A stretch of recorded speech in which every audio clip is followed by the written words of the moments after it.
നോമ്പുകാല ധ്യാനം 12-ാം ദിവസം. വിശുദ്ധിയുടെ വീണ്ടെടുപ്പ് കാലമായ നോമ്പുകാലത്ത് കനൽ വഴികളിൽ കാലിടറാതെ ജീവിക്കേണ്ടതുണ്ട്. ഈ നോമ്പുകാലം നമ്മൾക്ക് കനൽ വഴികൾ ഉണ്ടാക്കുന്ന കാലമാണ്. അത് സ്വയമേവ ഉണ്ടാക്കുന്നതാണ്. കാരണം ത്യാഗത്താലാണ് കനൽ വഴികൾ ഉണ്ടാകുക. അവിടെ കാലിടറാതെ പ്രത്യേക ശ്രദ്ധ നമുക്ക് ആവശ്യമുണ്ട്. ഏദൻ തോട്ടത്തിൽ മനുഷ്യരോടൊപ്പം ഉലാത്തുന്ന ദൈവത്തിൻ്റെ ചിത്രം തിരുവെഴുത്തിൽ ഉൽപ്പത്തിയുടെ പുസ്തകത്തിൻ്റെ താളുകളിൽ അതിമനോഹരമായി വിവരിച്ചിട്ടുണ്ട്.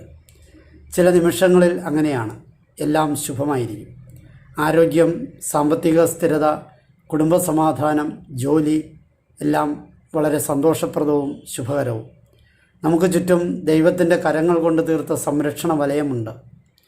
ഇവിടെയാണ് ഒരു അപകട സാധ്യത. അനുഗ്രഹങ്ങളുടെ നടുവിൽ നിന്നും ചില വഴിവിട്ട സഞ്ചാരങ്ങൾക്കുള്ള സാധ്യതയുണ്ട്. അനുഗ്രഹങ്ങൾക്കിടയിൽ എവിടെയോ ദൈവത്തെ കൈവിടുന്ന ചില ചിന്തകളും ചില മോഹങ്ങളും. ആദിപാപത്തിൻ്റെ ഉത്ഭവവും ഇങ്ങനെ തന്നെ. ക്രിസ്തു ശിഷ്യത്വത്തിൻ്റെ വഴികളിലും ഇടറിപ്പോയ യൂദാസും പത്രോസും. ഒരുവൻ ഒറ്റിക്കൊടുത്തപ്പോൾ മറ്റൊരുവൻ തള്ളിപ്പറഞ്ഞു.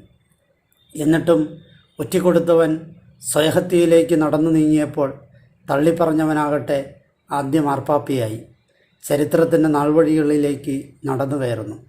എന്തേ ഇങ്ങനെ? ഒരുവൻ തെറ്റിൻ്റെ ഉറവിടങ്ങളിലേക്ക് തന്നെ തിരിച്ചു നടക്കുമ്പോൾ രണ്ടാമൻ ദൈവത്തിൻ്റെ കരുണയിലേക്ക് നടന്നു കയറി. ഒരിക്കൽ തെറ്റിൽ വീണിട്ടും വീണ്ടും വീണ്ടും അതേ തെറ്റിൻ്റെ ഇടങ്ങളിലേക്ക് നാം സ്വയം വിട്ടുകൊടുക്കുമ്പോൾ മറക്കാതിരിക്കുക, തിന്മയുടെ ഉറവിടങ്ങളെ ഉപേക്ഷിക്കാൻ ശീലിക്കണം. തകരാതെ സ്വപ്നങ്ങൾ കാണുക, നന്മയുടെ സ്വപ്നങ്ങൾ. നമുക്ക് തെറ്റുപറ്റാം, പക്ഷേ നമ്മളാരും തെറ്റുകളല്ല. നമ്മുടെ നന്മകളെ പുണരുക, സാധ്യതകളെ കണ്ടെത്തുക, നന്മയുടെ ശീലങ്ങളെ വളർത്തിയെടുക്കുക. അതോടെ തിന്മയെ നമുക്ക് ഒഴിവാക്കാനാകും.